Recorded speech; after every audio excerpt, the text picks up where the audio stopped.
할렐루야. 오늘도 영상으로 함께 예배에 참여하시는 분들을 주님의 이름으로 환영하고 축복합니다. 오늘 함께 은혜 나누실 말씀은 야고보서 1장 18절에 있는 말씀 제가 봉독해서 읽도록 하겠습니다. 야고보서 1장 18절에 있는 말씀입니다. 그가 그 피조물 중에 우리로 한 첫 열매가 되게 하시려고 자기의 뜻에 따라 진리의 말씀으로 우리를 낳으셨느니라. 아멘. 오늘 함께 은혜 나누실 말씀은 살아있는 말씀이라는 제목으로 함께 은혜 나누도록 하겠습니다. 오늘 우리가 구약의 백성들과 그리고 오늘날 예수 그리스도의 부활의 그 십자가 이후를 살아가는 신약 이후의 그리스도인들과는 분명히 다른 점을 우리가 알고 있어야 합니다. 그것이 무엇이냐면 구약의 백성들은 하나님의 율법과 그 율례를 지키지 않았을 때에 하나님의 심판과 진노가 반드시 있었음을 우리가 성경을 통해서 알 수가 있습니다. 성경 말씀 신명기 11장 26절에서 28절 말씀에 보면 이렇게 말합니다. 내가 오늘 복과 저주를 너희 앞에 두나니 너희가 만일 내가 오늘 너희에게 명령하는 너희의 하나님 여호와의 명령을 들으면 복이 될 것이요 너희가 만일 내가 오늘 너희에게 명령하는 도에서 돌이켜 떠나 너희 하나님 여호와의 명령을 듣지 아니하고 본래 알지 못하던 다른 신들을 따르면 저주를 받으리라. 그러니까 오늘 성경의 말씀은 이스라엘 백성이 하나님의 말씀 가운데에 그의 법 가운데 있을 때에는 하나님의 복을 받지만 그들이 이방신을 섬기고 하나님을 떠났을 때에는 저주를 받게 된다라고 성경은 얘기하고 있습니다. 그렇다면 오늘 우리 그리스도인들도 동일한 그 하나님의 법을 어겼을 때의 진노와 또 하나님의 저주 가운데 있게 되는 것인가? 그건 아니라는 거죠. 왜냐하면 예수님께서 이 모든 저주와 죄와 사망과 죽음의 모든 것을 끊기 위해서 십자가에 달려 죽으셨습니다. 그리고 죽음으로 끝난 것이 아니라 그 예수 그리스도께서 부활하심으로 말미암아 이제 우리에게 모든 사망과 저주, 질병 그리고 모든 죄악 가운데서 하나님의 놀라운 생명으로 우리를 다시 살게 하신 것을 분명히 아시기 바랍니다. 그러면 하나님이 오늘날 우리 그리스도인들 가운데에 원하시는 것은 무엇이냐? 법을 지키지 않고 하나님의 말씀대로 살지 않고 그냥 무질서하게 살아도 하나님이 우리를 저주하지 않으시고 징벌하지 않으시냐? 그런 말씀을 드리는 것이 아니라 하나님은요, 우리가 이제는 하나님의 말씀을 그냥 지켜야 된다는 그런 수준의 차원을 넘어서 오늘 성경의 말씀은 뭐라고 얘기하냐면 너희는 하나님의 말씀이다라고 얘기하고 있는 거예요. 이해가 되십니까? 이건 너무나도 중요한 겁니다. 성경의 말씀은 이제 우리가 그의 계명들을 지키고 지키지 않고의 수준을 말하고 있는 것이 아니라 너희가 오늘 이 말씀을 듣고 있는 여러분이 하나님의 말씀 그 자체라고 오늘 성경은 이야기하고 있는 것입니다. 오늘 본문의 말씀도 그렇습니다. 그가 그 피조물 중에 우리로 한 첫 열매가 되게 하시려고 자기의 뜻에 따라 진리의 말씀으로 우리를 낳으셨느니라. 아멘이십니까? 하나님의 말씀으로 우리를 낳으셨다고 얘기합니다. 여러분 이 말씀은요. 우리가 하나님의 말씀으로 완전히 새롭게 태어난 새로운 존재라는 것을 우리에게 가르치고 있는 것입니다. 이건 정말 놀라운 말씀이에요. 여러분 요한복음 1장 1절 말씀에 보면 성경은 이렇게 말하고 있죠. 태초에 말씀이 계시니라 말씀이 하나님과 함께 계셨으니 말씀이 곧 하나님이시니라. 그러니까 요한은요.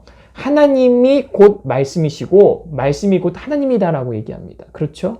그런데 그 말씀이 이 땅 가운데에 육신의 옷을 입고 오신 분이 누구시냐? 바로 예수 그리스도라고 얘기하고 있는 거예요. 여러분 그리고 성령님이 오늘 오순절 다락방의 역사여서 모든 문도들 가운데 함께 할 때도 그들이요 예수님의 말씀에 따라 모여서 합심하여 기도할 때 성령이 임했다라고 얘기합니다. 여러분 여기서 중요한 키워드는 무엇이냐면 바로 말씀이라는 거예요. 말씀이 곧 하나님이시고 예수 그리스도는 그 말씀이 육신이 되어서 오신 분이고 보혜사 성령님도 예수님의 언약의 말씀에 따라 오순절날 마가의 다락방에 임재하신 겁니다. 여러분 이처럼 성경은 뭐라고 얘기하냐면 우리가 하나님의 말씀 그 자체다라고 얘기하고 있습니다. 성경 말씀 하나를 더 찾기 원합니다. 요한복음 1장 14절에 요한이 이렇게 얘기하죠. 말씀이 육신이 되어 우리 가운데 거하심에 우리가 그의 영광을 보니 아버지의 독생자의 영광이요 은혜와 진리가 충만하더라. 아멘. 말씀이 육신이 되어 우리 가운데 거하심에 이분이 누굽니까? 바로 예수 그리스도죠. 그러니까 예수님은 말씀 그 자체시라는 거예요. 그리고 또 성경은 뭐라고 얘기합니까? 베드로전서 1장 23절에 이렇게 얘기합니다. 너희가 거듭난 것은 썩어질 씨로 된 것이 아니요 썩지 아니할 씨로 된 것이니 살아있고 항상 있는 하나님의 말씀으로 되었느니라. 아멘. 아멘입니다. 여러분, 우리가 살아있고 항상 있는 하나님의 말씀으로 거듭난 존재다라고 오늘 베드로는 얘기하고 있는 겁니다. 그러므로 오늘 우리는 이 땅 가운데서 살아갈 때 말씀이 육신이 되어 오신 예수 그리스도와 같이 우리도 이 땅 가운데서 말씀으로 새롭게 태어난 하나님의 존재라는 그 사실을 믿으시기를 주님의 이름으로 축원합니다.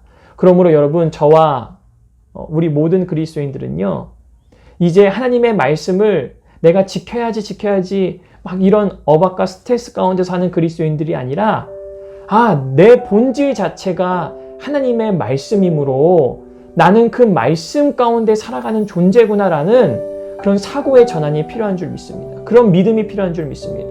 그러므로 이 땅의 그리스도인들은 우리가 구약의 백성들처럼 내가 말씀을 지키지 않아서 저주가 내리고 질병이 걸리고 사업이 망하고 어려움을 당할까 그런 낮은 차원에서 사는 그리스도인들이 아니라 그런 하나님을 기복적인 신앙에서 하나님을 대하는 그리스도인들이 아니라 이제 예수님의 부활의 그 사건 이후를 살아가는 그리스도인들, 성령 안에 사는 그리스도인들은 내가 말씀 그 자체구나. 하나님이 나를 말씀으로 새롭게 하셨고 말씀으로 나를 다시 창조하셨고 내가 예수님과 같이 이 땅 가운데서 하나님의 말씀으로 사는 존재구나라는 그 확신을 갖기를 주님의 이름으로 간절히 축원합니다. 여러분, 오늘 이 시대가 너무나도 어렵고 힘듭니다. 그러나 분명한 것은 하나님의 말씀은요, 영원하고 하나님의 말씀은 이 땅에서 참 진리입니다.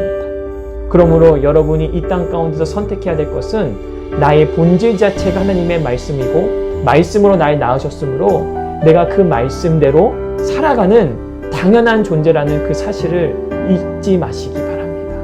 그리고 나의 모든 사고방식과 나의 라이프 스타일과 나의 모든 것들이 하나님의 말씀 가운데 젖어들고 그 말씀을 선택하는 것이 당연한 삶인 것을 분명하게 하시기를 주님의 이름으로 간절히 바랍니다. 우리 이 시간 함께 기도하기 원합니다. 제가 기도하겠습니다. 사랑과 은혜가 많으신 주님 감사합니다. 아버지, 우리를 하나님의 말씀으로 창조하시고 그 말씀이 우리를 보장하게 하시니 주님 감사합니다. 아버지, 우리가 예수님 다시 오시는 그날까지 하나님의 말씀 가운데에 사는 존재임을 고백합니다. 그리고 내가 그 말씀 자체임을 고백합니다. 아버지, 나의 모든 생각과 나의 모든 마음과 나의 모든 뜻마저도 하나님의 말씀이 지배하고 다스리는 역사가 내 삶 가운데 일어나게 하심을 감사합니다. 아버지, 내가 말씀 가운데서 다시 살게 하시니 감사합니다. 말씀으로 나를 낳으시니 감사합니다. 아버지, 영광 받아 주옵소서. 이 모든 말씀, 나를 말씀 가운데서 다시 살게 하신 우리 주 예수 그리스도의 이름으로 감사하며 기도드리옵나이다. 아멘. 감사합니다. 오늘도 승리하시는 하루 되시고 한 주간 되시기를 주님의 이름으로 간절히 바랍니다.